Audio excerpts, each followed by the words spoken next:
प्रत्येक क्षणाला देतेस तू ज्ञान, तू नारी सबसे भरी. हे सांगायला आली CBS न्यूज मराठी, आपल्या हक्काची वाहिनी भरी.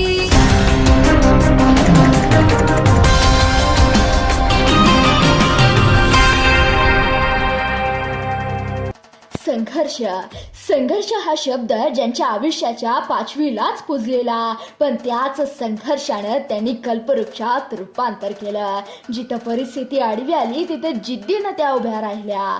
CBS न्यूज मराठीच्या महिला दिन विशेष कार्यक्रमात आज आपण एका अशा माऊलीचा प्रवास पाहणार आहोत, ज्यांनी चूल आणि मूल सांभाळतानाच आपल्या लेकरांच्या भविष्याचा दैदिप्यमान पाया रचला.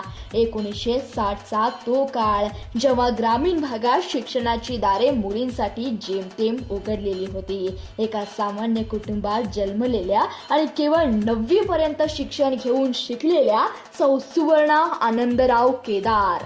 शिक्षण अर्धवट राहिलं असलं तरी त्यांनी ध्येयाचं शिक्षण कधीच सोडलं नाही. एक गृहिणी म्हणून काम करताना त्यांच्या समोर हजारो अडचणी होत्या, पण डोळ्यात मात्र एकच स्वप्न होतं, जे आपल्याला मिळालं नाही ते आपल्या मुलांच्या पदरात पडायला हवं. कठोर मेहनत, तुटपुंजा सोयी सुविधांमध्ये संसाराचा गाडा हाकत मुलांच्या अभ्यासासाठी रात्रीचा दिवस केला. केवळ आई न राहता त्या मुलांच्या पहिल्या गुरु बनल्या. परिस्थितीचं भांडवल न करता त्यांनी मुलांना संस्काराचे धडे दिले. आज त्यांची मुले यशाच्या ज्या उत्तुंग शिखरावर उभी आहेत, त्यामागे सौ सुवर्णा काकूंची अनेक वर्षांची तपश्चर्या आणि सोसलेले अपाट कष्ट आहेत. ज्यांच्या हाती पाळण्याची दोरी त्यांनीच जगाचा उद्धार केला. सौ सुवर्णा आनंदराव केदार हे नाव आज प्रत्येक गृहिणीसाठी एक जिवंत आदर्श आहे. CBS न्यूज मराठीच्या या स्पेशल रिपोर्टमध्ये आपल्या सोबत आहेत सौ सुवर्णा आनंदराव केदार. जाणून घेऊयात त्यांचा हा थक्क करणारा प्रवास. माझे नाव सौ सुवर्णा आनंदराव केदार. मी वासूचे रहिवासी असून वाटंबरे गावची लेक आहे.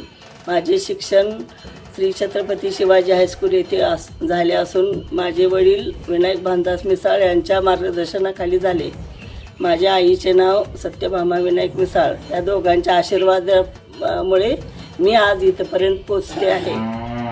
माझे पती आनंदराव गणपती केदार यांनी रयत शिक्षण संस्थेत सेवा केली. त्यांचा आशीर्वाद सतत माझ्या समोर होता, कारण त्यांच्या आशीर्वादानेच मी आजपर्यंत इथपर्यंत पोचले. माझे 3 मुलं असून त्यांनी परिस्थितीत कसे सामोरे जायचे असे एक इंजिनियर, एक डॉक्टर, एक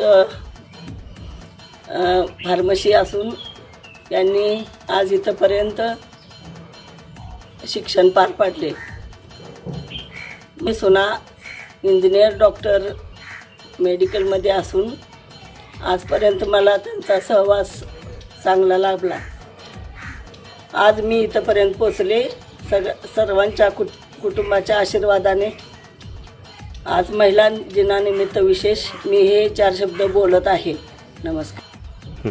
आजपर्यंत मी सर्व महिलांना एकत्र करून शिवजयंतीचा कार्यक्रम असो, भजनी मंडळाचा कार्यक्रम असो आणि सामाजिक कुठलेही कार्यक्रम पार पाडायची मला आवड आहे. मी इथून पुढे सर्व महिलांना एकत्र घेऊन सर्व कार्यक्रमात सहभागी होऊन सर्व महिलांना मार्गदर्शन करेन, असं एक माझं आव्हान आहे. मी एक गृहिणी असून घराच्या उंबरठ्यापर्यंत न राहता सामाजिक बाकीच्या क्षेत्रात सहभाग घ्यावे हीच माझी इच्छा आहे. सर्वांना जागतिक महिला दिनाच्या शुभेच्छा.